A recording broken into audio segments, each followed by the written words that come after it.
ठीक है, अपना इंश्योरेंस क्लेम खत्म, सब कुछ स्टडी मेट का एक एक क्वेश्चन कर लिया हम लोग। और क्या कर लिया, पास पेपर्स का सारा क्वेश्चन हो गया, एमटीपीज हो गया, आरटीपीज हो चुका है। तो यानी इंश्योरेंस क्लेम 100% खत्म। अब आप लोग का टास्क क्या है, आफ्टर सर्टेन फ्यू डेज, एक बार हम लोग ये चैप्टर खत्म करेगा, उसके बाद इन दोनों चैप्टर का टेस्ट होने वाला है, तो उस टाइम फिर से रिवाइज करना है। क्लियर है, जिन जिन टॉपिक्स में, जिन जिन क्वेश्चन में आपका हाथ रुका था, उस क्वेश्चन को मार्क डाउन करके रखना कि इस तरीके से अपने को करना है।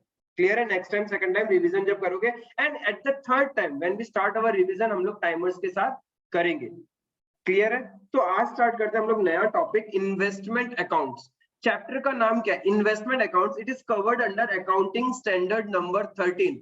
यानी आपका एक एएस भी कवर्ड हो रहा है और एक चैप्टर भी कवर हो रहा है। क्या ये एग्जाम में पूछता है? हाँ, ऑलमोस्ट हर अटेम्प्ट में ये रहता है। और नियर अबाउट, नीचे में 8 मार्क, ऊपर में 12 मार्क का क्वेश्चन। ठीक है, बेयर मिनिमम 8 मार्क्स और ऊपर में 12 मार्क्स। जो हमने ट्रेंड एनालिसिस का शीट बनाया था, क्या उसके अंदर देखा था ना, ये जो हमने ट्रेंड एनालिसिस का शीट बनाया था, उसके अंदर हम देख सकते हैं कि इन्वेस्टमेंट अकाउंट, ये रहा मेरा इन्वेस्टमेंट अकाउंट। देखो 10 मार्क, 10 मार्क, 10 10 10 20 10, यानी ऐसा कोई अटेम्प्ट नहीं है, बीच का एक अटेम्प्ट छोड़ दो। कौन सा वाला? दैट वाज May 19, जहां पे इन्वेस्टमेंट अकाउंट से क्वेश्चन नहीं आया। बाकी नॉर्मली हर अटेम्प्ट में अपना 10 मार्क तो सिक्योर करवाता है। इंश्योरेंस क्लेम अपना खत्म हो चुका है, इंश्योरेंस क्लेम खत्म हो गया, यानी 10 मार्क वो पॉकेट में है। अब इन्वेस्टमेंट खत्म करती है और 10 मार्क, चलो मैं मानता हूं 10 नहीं 8 मार्क, ठीक है, वो कवर्ड हो जाएगा। Investment accounts, what do you mean by investment? सबसे पहले समझना पड़ेगा कि इन्वेस्टमेंट का मीनिंग क्या होता है, फिर हम लोग उसका अकाउंटिंग प्रोस्पेक्ट समझेगा। इन्वेस्टमेंट का मीनिंग क्या होता है? कहीं पे भी हम अपना पैसा, एक्स्ट्रा सरप्लस मनी जो इन्वेस्ट करते हैं in a motive to earn profit, profit की जगह हम लोग बोलते हैं मोटिव टू अर्न इंटरेस्ट और डिविडेंड, इंटरेस्ट और डिविडेंड। ठीक है, यही हमारा मोटिव होता है। जैसे कि आप किसी अपने नोन को पैसा उधार देते हो, वो भी इन्वेस्टमेंट है। ठीक है, आपने किसी और बिजनेस में पैसा लगाया, वो भी इन्वेस्टमेंट है। आपने गोल्ड परचेज किया, वो भी इन्वेस्टमेंट है। प्रॉपर्टी परचेज किया, वो भी इन्वेस्टमेंट है। शेयर मार्केट में पैसा लगाया, वो भी इन्वेस्टमेंट है। ठीक है, accounting standard number 13 does not covered my property investment. ठीक है, प्रॉपर्टी में जो आप इन्वेस्ट करते हो, वो अकाउंटिंग स्टैंडर्ड 13 कवर नहीं करेगा। वो हम लोग कहां सीखेगा? Accounting standard number 10, property plant and equipment, उसके बारे में ये बात नहीं करेगा। ठीक है, फिर वो नॉर्मल गोल्ड वगैरह जो है, वैसे भी बिजनेस में हम लोग इन्वेस्टमेंट नहीं करते, तो वो यहाँ का पार्ट ही नहीं है। Because complete accounts we are learning from business point of view. कोई भी कंपनी गोल्ड वगैरह में तो नहीं करेगा ना। हाँ, इफ गोल्ड वगैरह में इन्वेस्ट कर रहा है, इसका मतलब वो ज्वेलरी शॉप है, तो उसका तो वो क्या हो गया, स्टॉक इन ट्रेड हो गया। तो उसके लिए अपना क्या होगा, accounting standard number 2, valuation of inventory. यानी यहाँ पे सिर्फ अपना बचा क्या, शेयर मार्केट वाला, जहां पे इंटरेस्ट या डिविडेंड की अपन बात कर रहे हैं। ठीक है, तो शेयर मार्केट वाला जो इन्वेस्टमेंट है, उसके अंदर भी हम दो तरह की इन्वेस्टमेंट्स देखते हैं। एक होता है कि हम नॉर्मल इक्विटी इन्वेस्टमेंट्स करते हैं, और एक होता है हम एफएनओ करते हैं, फ्यूचर्स एंड ऑप्शंस। ठीक है, अब देखना, इन्वेस्टमेंट, इन्वेस्टमेंट जो भी इन्वेस्टर होता है ना, उसका दिन रात ये काम नहीं होता। जैसे कि suppose you all are having a good companies, तुम्हारा कंपनी का मेन मोटिव क्या है, कंपनी चलाना। Suppose you are a textile manufacturer, तो तुम तो उसमें डील करने का सोचोगे ना।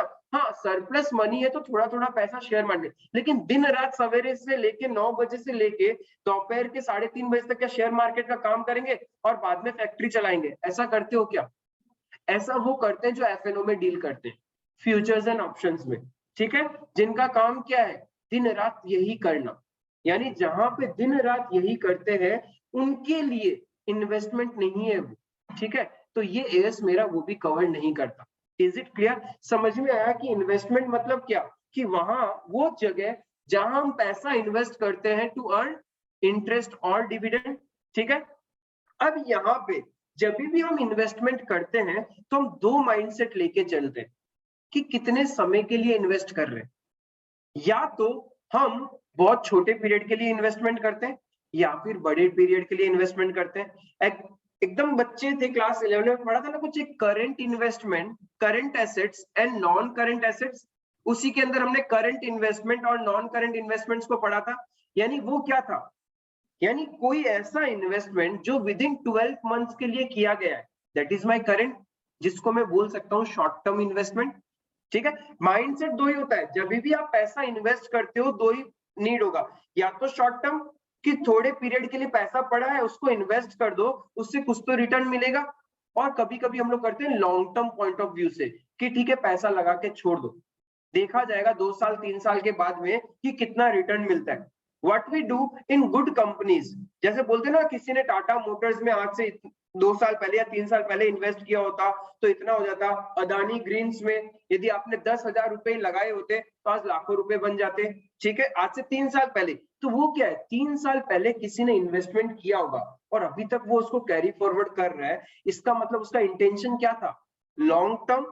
लेकिन कभी कभी हम शॉर्ट टर्म इन्वेस्टमेंट भी करते हैं, सोचते हैं कि 3 महीना 4 महीना के लिए बिजनेस में सरप्लस मनी है, बिजनेस में रख के तो फायदा नहीं है, डबल होगा नहीं। क्या करते हैं, कभी कभी उस पैसे को हम लोग इन्वेस्ट कर देते हैं, और वो ड्यूरेशन कितना होता है, 3 महीना 4 महीना 6 महीना। तो वहां पे हमारा इंटेंशन क्या है, शॉर्ट टर्म अर्निंग्स। तो इसीलिए इन्वेस्टमेंट को हम लोग क्या बोलते हैं, investment can be classified into 2 types, one is short term, another one is long term. यहां तक क्लियर है।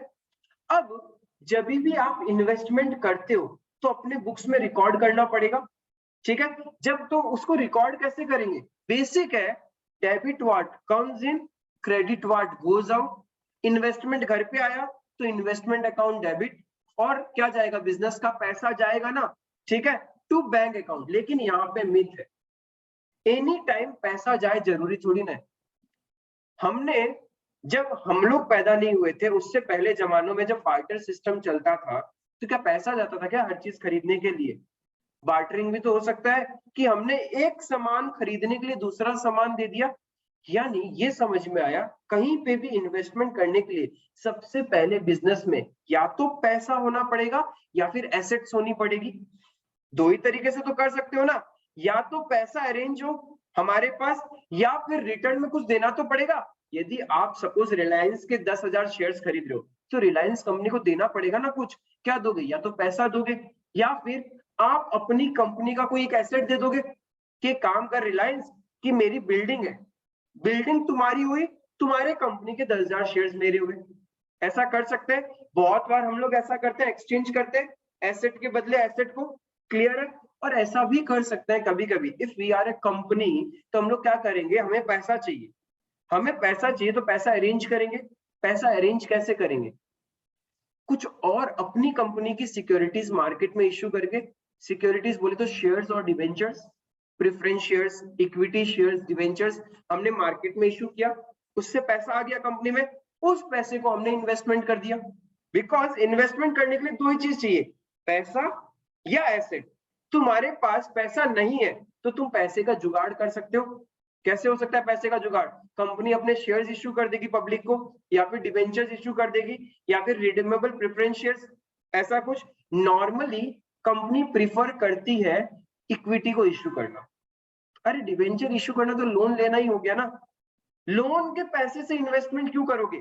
फिर वो थोड़ा हाई प्रोफाइल कंसेप्ट चला जाएगा कि ऐसा हो सकता है कि आपको लोन मिल रहा है सस्ते रेट में और you have a gut feeling कि आपका जो इन्वेस्टमेंट है वो रिटर्न आपको उससे ज्यादा देगा, तो इंटरेस्ट कॉस्ट भी निकल जाएगा, घर पे कुछ तो बचेगा। सपोज एक जगह से अपन लोन लेते हैं और वो मेरे से साल भर में 10% का इंटरेस्ट लेगा, तो 100 रुपए से 110 जाएगा। अब मैंने 100 रुपए का लोन लिया, एक साल बाद उसको इंटरेस्ट देना है मुझे। अब उस 100 रुपए को मैंने मार्केट में इन्वेस्ट कर दिया और मुझे लगता है 100 रुपए मेरा 150 रुपए बन जाएगा। तो क्या होगा, 150 रुपए मार्केट से वापस रिडीम करूंगा, 110 रुपए चुका दूंगा लोन का, 40 रुपए बचेगा ना।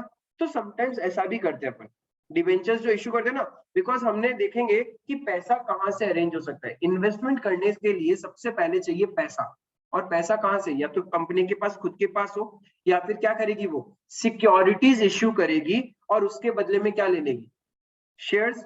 ठीक है, हम लोग बार्टर सिस्टम की बात की थी ना, एक एसेट दो और दूसरी एसेट्स ले लो। ठीक है, तो what are the sources of investment, cash, या फिर हमारी कंपनी के शेयर, जैसे रिलायंस के पास गए कि रिलायंस एक काम कर, मेरे को तेरे 10,000 शेयर चाहिए।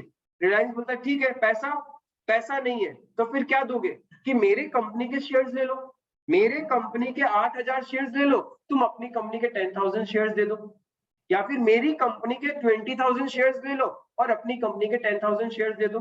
ये भी क्या एक तरह से बार्टर ही हो गया। और या फिर कभी कभी सिक्योरिटीज इशू नहीं करके हम लोग क्या बोल सकते हैं कि मेरी बिल्डिंग पड़ी है, मशीनरी है, एक काम करो वो रख लो और उसके बदले में मुझे आपकी कंपनी के शेयर्स दे दो। इन्वेस्टमेंट करने का तरीका समझ में आया? ठीक है। इन्वेस्टमेंट जब भी आप करते हो अपनी प्रैक्टिकल लाइफ में, आपका माइंडसेट क्लियर रहता है, गोल क्लियर रहता है कि मेरे को 2 महीना, 4 महीना, 6 महीना, 8 महीना, 2 साल, 5 साल कितने पीरियड के लिए करना है। बिकॉज जैसे जिस पीरियड का आप एजम्पशन लोगे, आपकी अकाउंटिंग प्रोस्पेक्ट्स भी चेंज हो जाएगा। बिकॉज यहाँ पे कोई बाउंडेशन नहीं है कि एक बिजनेसमैन को कोई एक पर्टिकुलर जगह पैसा इन्वेस्ट कर रहा है तो इतने टाइम के लिए करना पड़ेगा। आप बाउंड कर सकते हो क्या? पैसा आपका, आपकी मर्जी, बस आपका एजम्पशन क्लियर होना चाहिए कि जस्टिफाइबल होना चाहिए कि मैंने ये एजम्पशन ली है। अब जब भी हम शॉर्ट टर्म इन्वेस्टमेंट मानेंगे, चाहे लॉन्ग टर्म इन्वेस्टमेंट मानेंगे, तो पहले तो खरीदेंगे तब अकाउंटिंग करना पड़ेगा ना अपने को। तो करेंगे तो क्या करेंगे, अकाउंटिंग तो जितने में खरीदा उतने में ही होगा। अब जब भी आप इन्वेस्टमेंट खरीदते हो, जैसे शेयर मार्केट से आपने शेयर खरीदा, जितने रुपीस का शेयर खरीदते हो सिर्फ उतना ही रुपए आपका लगता है क्या? There is a medium, broker बोल के नाम होता है, एक प्राणी होता है, वो आप लोग से ब्रोकरेज लेता है। ठीक है, आप पर्सनली जाके थोड़ी कंपनी से शेयर्स खरीदते हो, ब्रोकर आपके बिहाफ में खरीद के आपको देता है, तो वो आपसे ब्रोकरेज लेता है। तो हम लोग क्या बोलते हैं, वो कॉस्ट का पार्ट हो जाएगा। क्योंकि हमने बचपन में पढ़ा था कि जब भी आप कोई एक एसेट खरीदते हो और जब तक वो एसेट पुट टू यूज तक नहीं होता, तो वो एक्सपेंसेस उसके कॉस्ट में ऐड होता है। सिमिलरली ये भी कुछ वैसा ही है कि आप एक इन्वेस्टमेंट खरीद रहे हो और इन्वेस्टमेंट खरीदने में खर्चा लगा, जैसे कि आपको कुछ डॉक्यूमेंट्स बनवाने पड़े, लॉयर्स को फीस देनी पड़ी, तो वो सारा भी इन्वेस्टमेंट का कॉस्ट का ही पार्ट होगा। आपने ब्रोकरेज पे किया, ठीक है। जैसे कि हम बहुत बार करते हैं ना कि एक प्रॉपर्टी खरीदने जाते हैं, एक लैंड देखा पापा ने और बहुत अच्छी प्रॉपर्टी थी, अच्छे लोकेशन में थी, तो क्या करते पापा डीलिंग कर, लेकिन पापा को डायरेक्टली थोड़ी पता चलता है, कोई ना कोई एक मीडिएटर पर्सन होता है, वो क्या करता है, बायर और सेलर के बीच में खड़ा रहता है। वो पहले तो सेलर को ढूंढता है, अच्छा आपको बेचना है, डोंट वरी मैं कस्टमर लाके दूंगा। फिर वो बायर पे जाके बोलता है ऐसा ऐसा एक पार्टी है, इतने रुपए में आपकी डील करवा सकता हूँ। फिर वो मिड में एक डील करवाता है and he charges his commission, 1% या 2% कमीशन लेता है। तो वो कमीशन, सपोज हमने 10 लाख में प्रॉपर्टी खरीदा और उसके ऊपर 50,000 का कमीशन भी दिया, तो व्हाट वी से कि वो प्रॉपर्टी हम लोग के लिए कितने रुपीस की है, 10,50,000, because net outflow from our pocket is considered as the investment. Clear है? सिमिलरली इन द इन्वेस्टमेंट कि जितना रुपए में आपने नेट घर पे आया, इंक्लूडिंग ऑल द एक्सपेंसेस, चाहे ब्रोकरेज लगो, चाहे पेपर वर्क का खर्चा लगो, चाहे ट्रांसफरिंग करने का खर्चा लगो, कुछ भी लगो, that will form part of the cost. कोई सके इसके अंदर में बनेगा, वही नेचुरल आज तक करते आए हो, तो वही चीजें अभी भी चलती रहेगी। क्लियर है? लेकिन इश्यू कहां पे आएगा तुम लोग को कि आप जब इन्वेस्टमेंट खरीद रहे हो ना, तब रिकॉर्डिंग समझ में आता है कि भैया आपने बोला कि जितना भी खर्चा लगो खरीदने में, क्या लगेगा, एक तो net value plus paper work plus brokerage, यही सारे एक्सपेंसेस अपने लगने वाले हैं, तो ये सारे मेरे कॉस्ट के पार्ट बन जाएंगे। ठीक है भैया, इनिशियली मैंने खरीदा और हमने बचपन में सीख रखा है debit what comes in, credit what goes out. तो यानी इन्वेस्टमेंट आया और रिटर्न में क्या जाएगा, पैसा जाएगा, तो टू बैंक कर देंगे, उसके बदले में हम अपनी सिक्योरिटीज देंगे तो सिक्योरिटीज को क्रेडिट कर देंगे, और एसेट्स देंगे तो एसेट्स को क्रेडिट कर लेंगे। चलो ये तो समझ में आ गया कि भैया जितने में खरीदा उतने में अपने को रिकॉर्ड करना है। But what about year and? Year end में क्या, AS 13 हमें यही बताता है, क्योंकि इन्वेस्टमेंट हमेशा फ्लक्चुएट करता रहता है, इन्वेस्टमेंट फ्लक्चुएट होता है। जैसे कि शेयर मार्केट में पैसा लगाया तो हर दिन ऐसे सीसॉ की तरह चलता जाता है ना, कोई भी शेयर ऐसा थोड़ी ना जो अपवर्ड ट्रेंड ही है, वो कभी नीचे कभी ऊपर ऐसे चलता जाएगा। तो हम लोग को ईयर एंड में वैल्यूएशन करना पड़ता है। तो बोलता है कि इफ आपका इंटेंशन शॉर्ट टर्म इन्वेस्टमेंट है, शॉर्ट टर्म बोले तो लेस देन 12 मंथ्स, तो उस कंडीशन में आप क्या करोगे, कॉस्ट और fair value whichever is lower. Inventory में वही करते थे, inventory was our current assets, उसको क्या करते थे, कॉस्ट और NRV which ever is lower.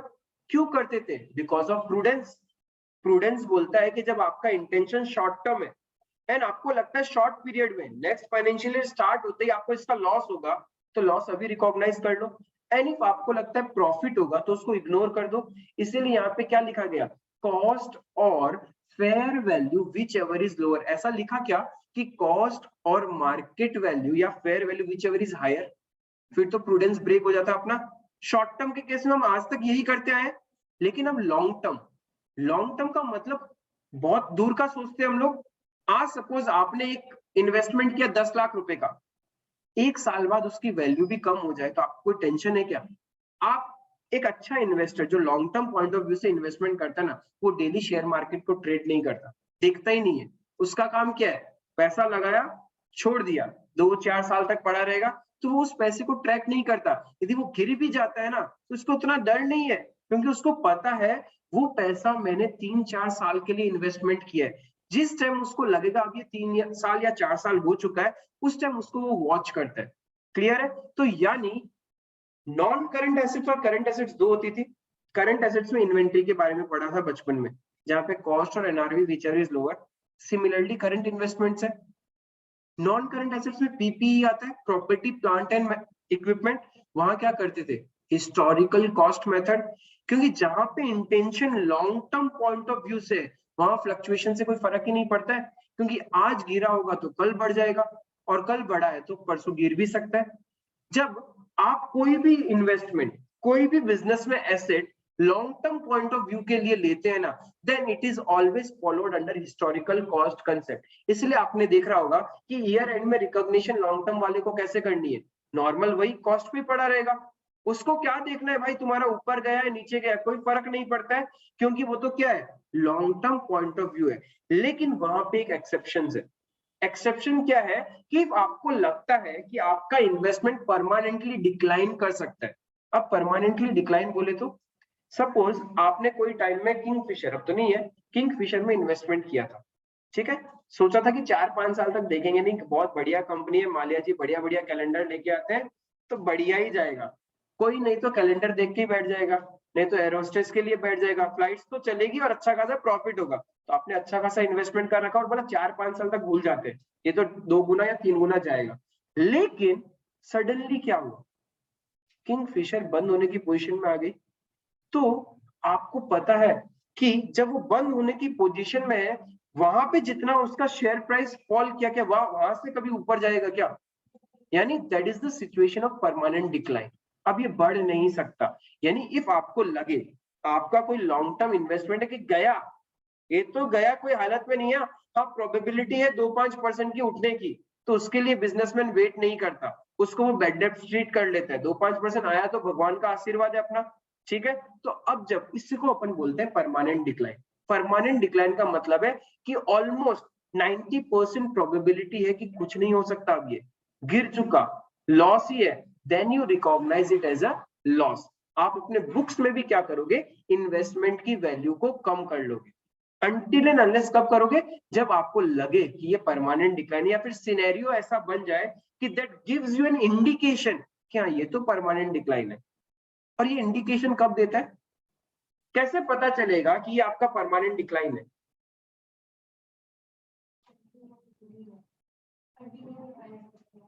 Continue price गिरना is not an indication, because continuation price तो, यदि आप एक शेयर ट्रेड करोगे रुचि सोया, वो भी गिरा था, बढ़ा तो वो भी। कंटिन्यू प्राइस तो वोडाफोन आइडिया का भी गिरा है, बढ़ेगा तो वो भी जिस दिन, क्योंकि कंपनी तो बंद नहीं होगी ना। What I said, permanent decline का मतलब कंपनी खत्म होने वाली, यानी we have to focus on going concern, कि उसका कहीं गोइंग कंसर्न ही खत्म नहीं हो गया। जो हम लोग की 3 एजम्पशन होती थी ना, अकाउंटिंग की कुछ एजम्पशंस होती है कि अक्रूवल, कंसिस्टेंसी, गोइंग कंसर्न, ठीक है। तो वहां पे यदि मेरा गोइंग कंसर्न ही खत्म है, गोइंग कंसर्न का मतलब खत्म, अब बिजनेस बंद होने की कगार में, इस तो चलेगा ही नहीं, तो उस टाइम हम लोग बोलते हैं परमानेंट डिक्लाइन का सिनेरियो। क्लियर है? हाँ कुछ टाइम के लिए गिर रहा है, लेकिन हमें कंपनी पे भरोसा है कि कंपनी चलती जाएगी, बंद नहीं होगी, रिवाइव करेगी, तो वहां पे हम लोग पेशेंस रख सकते हैं। क्लियर है, समझ में? What do you mean by permanent decline? तो हमारा एक चीज तो क्लियर है कि इन्वेस्टमेंट भैया हम जब भी करते हैं दो तरह का इन्वेस्टमेंट करेंगे, या तो छोटे पीरियड के लिए या फिर लंबे समय के लिए।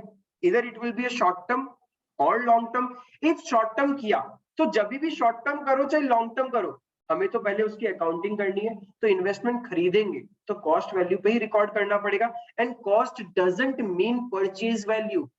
कॉस्ट का मतलब परचेज वैल्यू नहीं होता। परचेज वैल्यू के साथ साथ में जो जो एक्सपेंसेस आपने इनकर किए, पेपर वर्क, कमीशन, ब्रोकरेज, ये सारा भी क्या है, कॉस्ट का पार्ट होता है। हमेशा ध्यान रखना, cost is a wider definition as compare to your purchase value. Purchase value तो क्या है, जस्ट उसकी रेट, लेकिन उसको इतना इजीली खरीद सकते तब तो कोई टेंशन ही नहीं था। So hence cost will always be a wider definition. Clear है यहाँ पे? फिर हमने देखा कि ईयर एंड में रिकॉग्निशन। ईयर एंड में रिकॉग्निशन कैसे करते हैं? ईयर एंड में रिकॉग्निशन कैसे करेंगे? इफ शॉर्ट टर्म इन्वेस्टमेंट है तो क्या करना है, कॉस्ट और फेयर वैल्यू और मार्केट वैल्यू, बोलो बात एक ही है। फेयर वैल्यू का मतलब क्या होता है? फेयर वैल्यू, किस वैल्यू का फेयर बोलते हो? इफ आई से ये कैलकुलेटर 5 लाख का है, is this the fair value? Then ये फेयर वैल्यू कब बनेगा? इफ आई से ये कैलकुलेटर 200 रुपए का है, is this the fair value?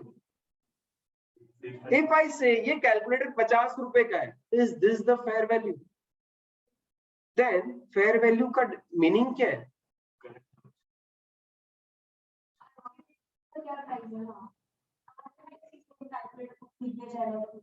मतलब फेयर वैल्यू का मतलब ये होता है जब आपके पास दो नॉलेजेबल बायर्स हो, one buyer and other one seller. मैं इसको 5 लाख में बेच रहा हूं, क्या सामने कोई खरीदने वाला है? इसका मतलब ये फेयर वैल्यू नहीं है, मेरी मन गढ़ंत वैल्यू है। मैं इसको 200 रुपए में बेच रहा हूं, सामने से 200 रुपए खरीदने वाला भी है कोई, then it is a fair value. आया समझ में? मेरे बोलने से फेयर वैल्यू नहीं बनेगा। फेयर वैल्यू का मतलब होता है नॉर्मली मार्केट वैल्यू। और मार्केट वैल्यू हम क्या बोलते हैं कौन से सामान को? जो आज मार्केट में बिक रहा है और सामने से उसको खरीदने के लिए भी लोग रेडी है, उसी को अपन फेयर वैल्यू बोलते हैं। क्लियर है फेयर वैल्यू का मतलब? तो हमेशा ध्यान रखना, फेयर वैल्यू का मतलब होता है जब दो नॉलेजेबल बायर्स के बीच में, बायर एंड सेलर के बीच में जो डील प्राइस होती है ना, उसी को अपन फेयर वैल्यू या फिर मार्केट वैल्यू बोलते हैं। और लॉन्ग टर्म इन्वेस्टमेंट के केस में तो वही, जैसे हिस्टोरिकल कॉस्ट चलेगा और वहां पे क्या होता था, कॉस्ट वैल्यू पे रिकॉर्ड करते थे, यहाँ पे भी कॉस्ट पे ही रिकॉर्ड करना हमेशा। हाँ, प्रोवाइडेड क्या हो गया, परमानेंटली डिक्लाइन हो गया, गया, डूब गया पैसा, कुछ नहीं हो सकता उसका। 10 लाख का इन्वेस्टमेंट किया, अब उसकी वैल्यू 1 लाख हो चुकी है। कब तक अपने दिल को तसल्ली दोगे कि हाँ बढ़ेगा बढ़ेगा? नहीं बढ़ेगा। गोइंग कंसर्न भी खत्म है उस बिजनेस का, वो बिजनेस बंद होने वाला है। तो आप क्या करोगे, अपने बुक्स में से एसेट की वैल्यू को कम करोगे and recognise that 9 lakh to the profit and loss account as loss और एक्सपेंस। क्लियर है? तो ये होता है अपना टाइप ऑफ इन्वेस्टमेंट। और इन्वेस्टमेंट करने के लिए पैसा कहां से आएगा, मतलब कैसे कैसे सोर्स क्या है? रोकड़ा देके खरीद लेंगे यानी पैसा, पैसा देके इन्वेस्टमेंट खरीद लेंगे, या फिर अपनी एसेट्स देके इन्वेस्टमेंट ले लेंगे, या फिर अपनी कंपनी की सिक्योरिटीज इश्यू करके हम इन्वेस्टमेंट खरीद सकते हैं। एंड सिक्योरिटीज का मतलब क्या होता है? Shares, debentures, shares covers my equity and preference दोनों। क्लियर है? अब यहाँ पे ये पढ़ा, उसके बाद हमने देखा कि प्रॉपर्टी वाला इन्वेस्टमेंट कवर नहीं होगा, गोल्ड वगैरह ये सब कवर नहीं होगा। तो यहाँ पे कवर हो रहा था मेरा क्या, मार्केट से रिलेटेड इन्वेस्टमेंट, यानी जो आप शेयर मार्केट में इन्वेस्टमेंट करते हो उसके बारे में ये कवर कर रहा था। तो there are two types of securities traded in share market. ठीक है, एक होता है फिक्स्ड इनकम बियरिंग और एक होता है वेरिएबल इनकम बियरिंग। तो पहले तो समझना पड़ेगा ये फिक्स्ड क्या है। फिक्स्ड का मतलब जहां पे your interest and dividend amount is fix, क्योंकि इन्वेस्टमेंट करने का मोटिव क्या है, इंटरेस्ट कमाना है। और यदि फिक्स रेट से मिले, जैसे debentures, debentures are fixed income bearing investment. Clear है? Bonds, government bonds, government bonds में जितना भी आप पैसा लगाते हो वो क्या है, fixed income bearing. FD, fixed deposit, वहां पे एक ही रेट से इंटरेस्ट मिलता है ना, तो वो हो गया मेरा फिक्स्ड इनकम बियरिंग, जहां पे मुझे पता है कि मैंने 10 लाख रुपए इन्वेस्ट किए हैं, हर साल 8% से मेरे को इंटरेस्ट या डिविडेंड मिलेगा, तो खत्म, उससे ज्यादा मिल ही नहीं सकता, वो फ्लक्चुएट भी नहीं करेगा। क्लियर ये चीज। और एक होता है variable income bearing. Variable income bearing का मतलब हो गया जो शेयर मार्केट में तुम लोग नॉर्मल शेयर्स में ट्रेड करते हो ना, these are variable income bearing. Because क्या वहां पे एश्योरेंस है क्या कि कंपनी आपको डिविडेंड देगी ही देगी? इफ कंपनी में प्रॉफिट नहीं हुआ तो क्या आपको डिविडेंड मिलेगा? नहीं। और इफ कंपनी में प्रॉफिट है तो क्या एश्योरेंस है क्या कंपनी डिविडेंड देगी? याद करो कैश फ्लो स्टेटमेंट में कुछ प्रोपोज्ड डिविडेंड, डिक्लेयर्ड डिविडेंड बोल के टर्म्स पढ़े थे क्लास 12 में। वो क्या था? डिविडेंड प्रपोज किया जाता है, it is propose through board of directors, और बोर्ड ऑफ डायरेक्टर्स ने उसको प्रपोज ही नहीं किया तो, एंड चलो प्रपोज किया कि हम डिविडेंड देना चाहते हैं, एजीएम में सारे शेयर होल्डर का कंसेंट ही नहीं मिला कि नहीं नहीं आप डिविडेंड मत बांटो, कंपनी में ही ये पैसा रखो, कंपनी को और ग्रो करो, तो वहां पे एश्योरेंस तो नहीं है ना। ठीक है, इसीलिए उसको अपन बोलते हैं वेरिएबल, मतलब वेराई करता रहता है। हो सकता है कोई एक पर्टिकुलर ईयर में आपका रिटर्न ऑफ इन्वेस्टमेंट इज 20%, क्या श्योरिटी है क्या नेक्स्ट ईयर भी वही रहेगा? नीचे भी तो जा सकता है, और हो सकता है उससे कितना ही टाइम्स बढ़ भी सकता है। तो जहां पे आपका रिटर्न ऑफ इन्वेस्टमेंट इंक्रीज या डिक्रीज होता रहता है, such type of investments are known as variable income bearing. जैसे कोई भी शेयर मार्केट का कोई भी शेयर उठा लो, कोई भी, वो सब क्या है? Variable income bearing. और फिक्स्ड में क्या हो गया? डिवेंचर, जहां पे फेस वैल्यू पे कूपन रेट फिक्स है, गवर्नमेंट बॉन्ड्स, फिक्स डिपॉजिट्स, वो सारे क्या है जहां पे rate of interest are fixed, कुछ भी टेंशन नहीं है वहां पे, तो हर साल उतना इंटरेस्ट आपको मिलना ही है। क्लियर है? उसको अपन बोलते हैं फिक्स्ड इनकम बियरिंग इन्वेस्टमेंट। तो पूरा चैप्टर आपको कवर क्या करेगा? एक तो ये फिक्स्ड इनकम बियरिंग इन्वेस्टमेंट यानी इन्वेस्टमेंट अकाउंट्स, ठीक है, यानी जो आपने इन्वेस्टमेंट किया है उसका अकाउंटिंग क्या करोगे, यानी प्योरली उसके अकाउंट्स। अब इन्वेस्टमेंट जब करते हैं तो इन्वेस्टमेंट खरीदा होगा, ड्यूरिंग द ईयर क्या करेंगे? कुछ बेच देंगे, फिर खरीदेंगे, उसके ऊपर इंटरेस्ट मिलेगा, डिविडेंड मिलेगा, यही सारा कहानी होगा। इन्वेस्टमेंट में हो क्या सकता है?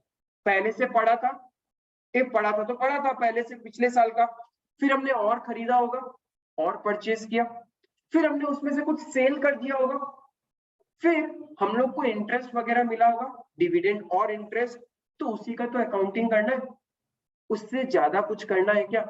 यानी इन शॉर्ट में तुम लोग की बात करूं तो तुम लोगों ने बोला कि भैया इन्वेस्टमेंट अकाउंट्स के अंदर में, इन्वेस्टमेंट अकाउंट्स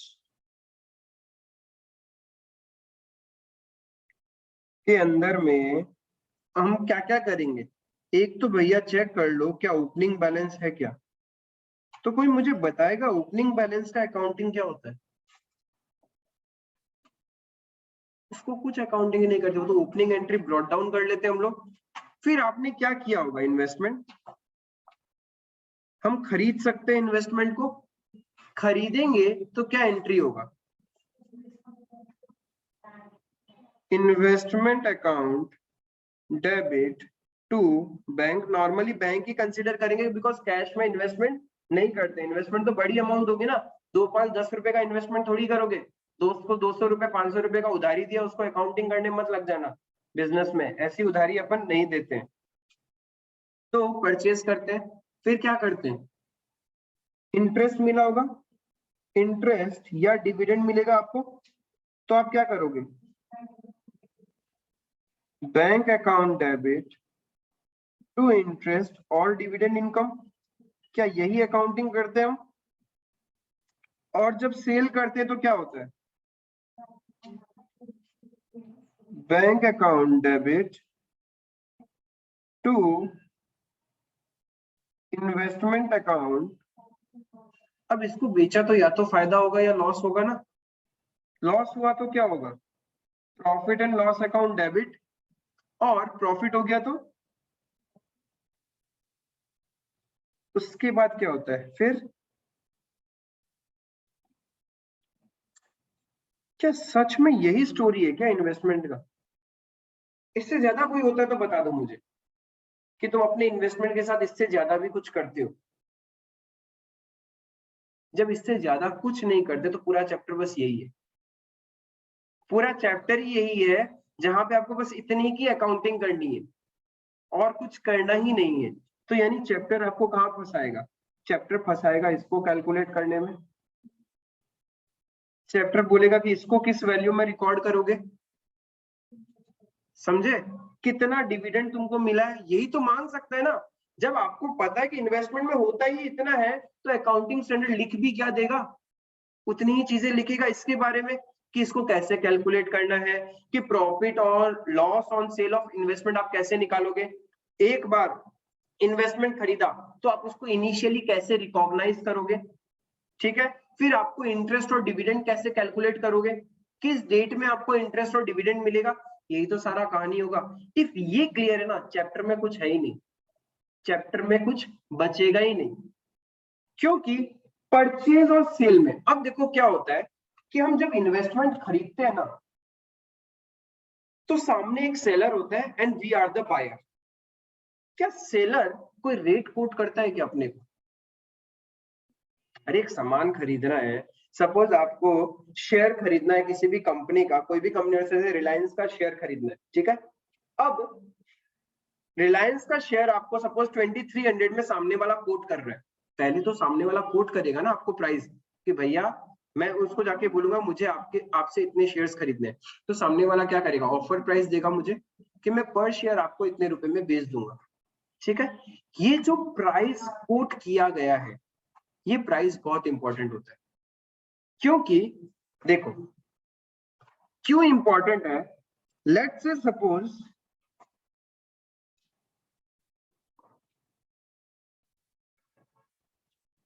मैं एक कंपनी हूं, ठीक है? We are B3 limited, right? हम लोगों ने क्या किया, डिबेंचर्स इशू किए। डिबेंचर्स इशू किए कितने, 12% डिबेंचर्स हमने इशू किए, 12% डिबेंचर इशू किए। आप में से एक जन आया, ठीक है, सपोज मिस्टर एच मेरे पास आया 1 अप्रैल 21 को और बोला कि मुझे आपके डिबेंचर्स खरीदने हैं, ठीक है? मैंने बोला खरीद लो। तो मैंने क्या किया, उसको 100 डिबेंचर्स दे दिए, फेस वैल्यू 100 रुपए का एक डिबेंचर, उसको दे दिया। मेरी कंपनी की पॉलिसी है कि मैं डिबेंचर होल्डर्स को एवरी 6 मंथ्स में इंटरेस्ट देता हूं, एवरी 6 मंथ्स में इंटरेस्ट देता हूं। यानी 30th सितंबर एंड 31 मार्च को इंटरेस्ट मिलेगा। किसको इंटरेस्ट दिया जाता है? डिबेंचर होल्डर्स को, ठीक है? या फिर जिसका नाम रजिस्टर्ड होता है कंपनी के रजिस्टर में, उन्हीं को इंटरेस्ट मिलेगा। अब मिस्टर एच ने क्या किया, मिस्टर एच ने क्या किया होगा बताओ? मिस्टर एच बड़ा सियाना, उसको आ गई पैसे की जरूरत, या फिर हो सकता है मार्केट में वैल्यू बढ़ चुकी हो।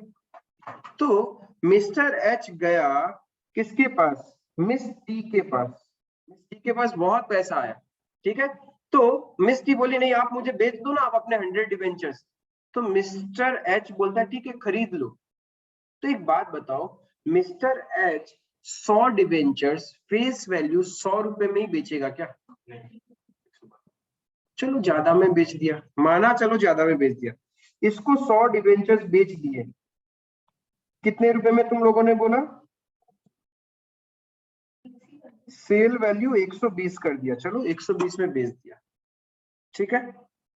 अब एक बात बताओ, ये जो मिस टी है, ये मिस टी जो है ना, मिस टी, इसने ये 120 का कैलकुलेशन कैसे किया होगा? क्या रिकवर किया होगा मिस टी ने इस 120 में? ठीक है, समझ में आया कि मिस टी क्या क्या रिकवर करेगी? एक बात बताओ, मिस टी इस पीरियड से इस पीरियड तक का, ये डेट है सपोज लेट्स से 1 जून, ठीक है? क्या मिस टी को जो सेल कर रहा है मिस्टर एच, क्या मिस्टर एच 3 महीने का, अप्रैल मई 2 महीना, 2 महीने का इंटरेस्ट भी लेगा क्या उससे? क्योंकि कंपनी, हम लोग तो किस डेट में इंटरेस्ट देंगे? इस डेट में। किसको इंटरेस्ट देंगे? जो रजिस्टर्ड होल्डर है। और इस डेट में रजिस्टर्ड होल्डर कौन है? टी है। तो टी को इंटरेस्ट मिलेगा कितना महीने का? पूरा 6 महीने का। कंपनी को क्या लेना देना है? कंपनी को तो नहीं पता ना बीच में डिबेंचर्स के क्या साथ हुआ।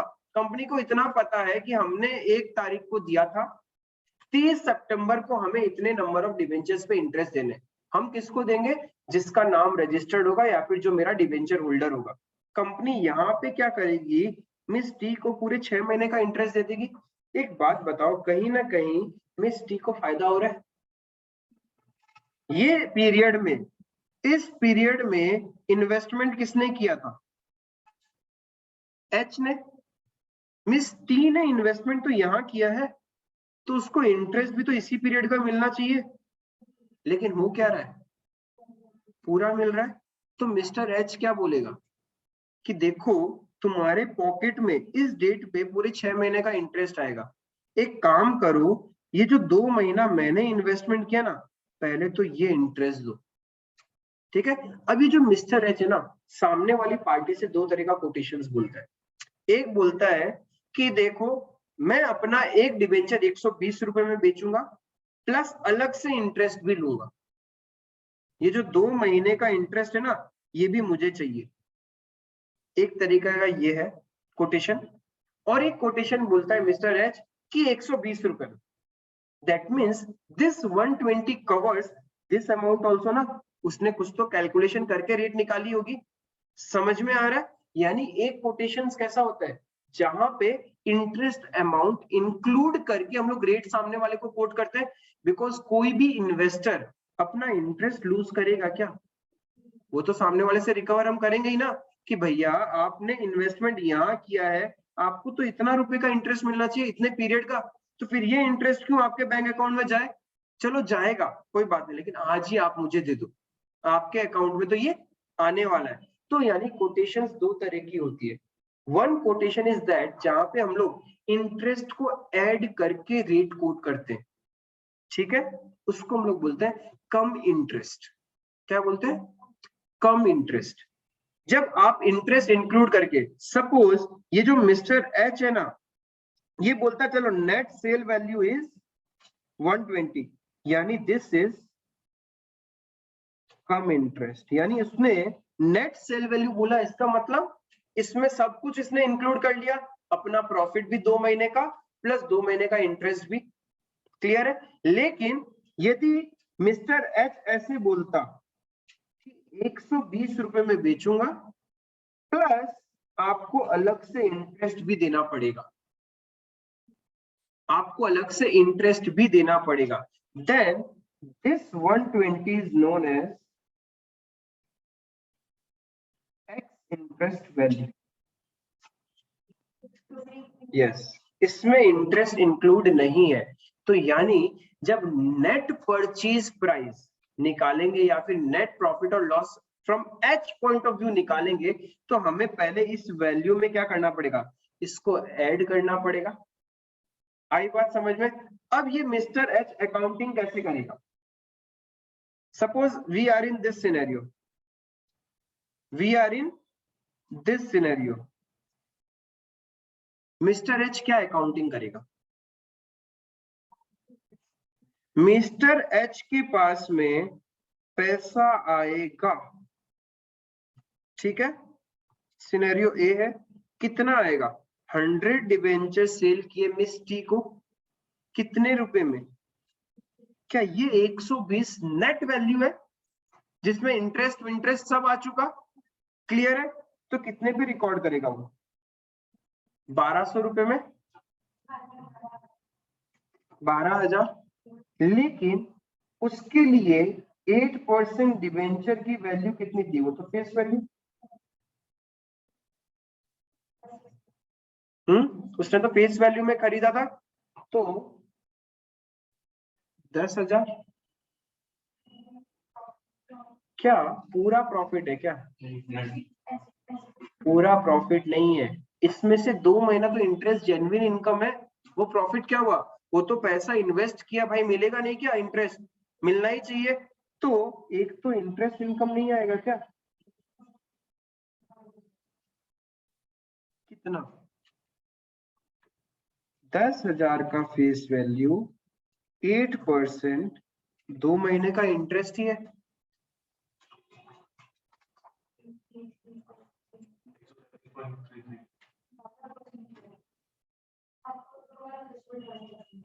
ट्वेल्थ है क्या? अच्छा फिर 12% लो, फिर 12% कंसिडर करो इसको। 200 रुपए का तो इंटरेस्ट ही आया। तो देखो नेट पॉकेट में आया 12,000 और हमारा इन्वेस्टमेंट गया 10,000 का, और जेन्युइन 200 रुपए का इंटरेस्ट रिकवर किया, तो प्रॉफिट कितना है? आया समझ में? To profit on sale 1800, but apparently देखते तो क्या दिख रहा था? 2000 का प्रॉफिट। अरे 2000 का कोई प्रॉफिट नहीं है। क्यों नहीं है? क्योंकि 2 महीने का तो जेन्युइन इंटरेस्ट है, वो तो वैसे भी मिलना था मुझे। तो वो कौन सा प्रॉफिट हुआ? वो तो कोई प्रॉफिट है नहीं, वो तो हमने हमारा फंड ब्लॉक किया था, तो उस पर इंटरेस्ट लेंगे। आया समझ में कि कम इंटरेस्ट के केस में कैसे कैलकुलेट करते हैं? Cum interest means the value itself includes the interest amount. हम लोग को इंटरेस्ट अलग करना पड़ता है। क्लियर है? एक्स इंटरेस्ट में क्या होता? एक्स इंटरेस्ट में क्या करते हैं अपन? बैंक में पैसा उतना नहीं आता जितना अपन सोच रहे हैं। बैंक में कितना आता? 10,000 into, sorry 100 into 120 plus certain interest भी आता 200 रुपए। करेक्ट। तो 12,200 रुपए आता पॉकेट में। क्लियर है? मेरा इन्वेस्टमेंट कितना चला गया? यहाँ पे भी 12% होगा।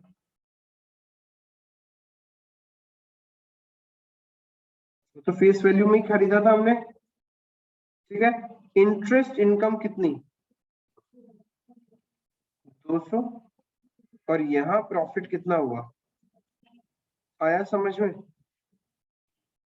तो आपको पूरे चैप्टर में क्या प्रैक्टिकली भी प्राइस ऐसे ही कोट होती है।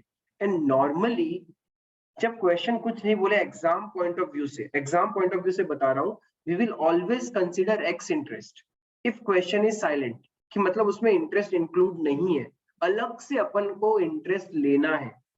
क्लियर है? हाँ, एग्जाम खुद बोल दे, एग्जामिनर खुद चीख चीख के बोले कि कम इंटरेस्ट है या एक्स इंटरेस्ट है, तब तो टेंशन ही नहीं है। जब कुछ नहीं बोलेगा तो एक्स इंटरेस्ट। लेकिन प्रैक्टिकल लाइफ में जो होता है वो नॉर्मली कम इंटरेस्ट प्राइस होता है। बिकॉज जब हम प्राइस कोट करते हैं ना, हम सब कुछ कैलकुलेट करके ही करते हैं। हमारा interest cost, time value of money, present market rate, सब कुछ प्लस माइनस करने के बाद ही सामने वाले को रेट कोट करते हैं ना। तो प्रैक्टिकली तो देखें तो कम इंटरेस्ट ही होता है। But exam point of view जब भी आपको नहीं मेंशन किया हुआ रहेगा कि इन्वेस्टमेंट को जो आपने सेल किया है, that selling price is cum interest और ex interest, we will always assume ex interest. We will always assume ex interest. Cum interest में क्या होता है? इंटरेस्ट इंक्लूड होता है या नहीं होता है? इंक्लूड होता है, ठीक है। कम इंटरेस्ट सेलिंग प्राइस में इंटरेस्ट इंक्लूड रहेगा, उसको अलग करना पड़ेगा। वेयर एज एक्स इंटरेस्ट में क्या होता है? इंटरेस्ट इंक्लूड नहीं रहता है, हम लोगों को क्या करना पड़ेगा?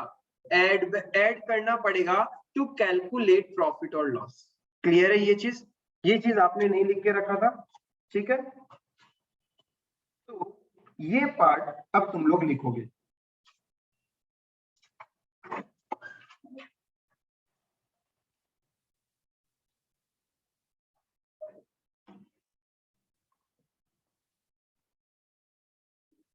ठीक है, आपने वो सब लिखा। तो टाइप्स ऑफ इन्वेस्टमेंट देखा हमने कि fair value, cost, market value, वो सब क्या होता है। एंड इन्वेस्टमेंट कितना कितना तरह का होगा, फिक्स्ड और वेरिएबल बेयरिंग, कहाँ कहाँ से पैसा अरेंज हो सकता है, पूरे चैप्टर में अपने को क्या कवर करना है। And then at the last we understand कि कोटेशंस कैसे होता है, मार्केट में इन्वेस्टमेंट का कोट कैसे होता है। क्लियर है?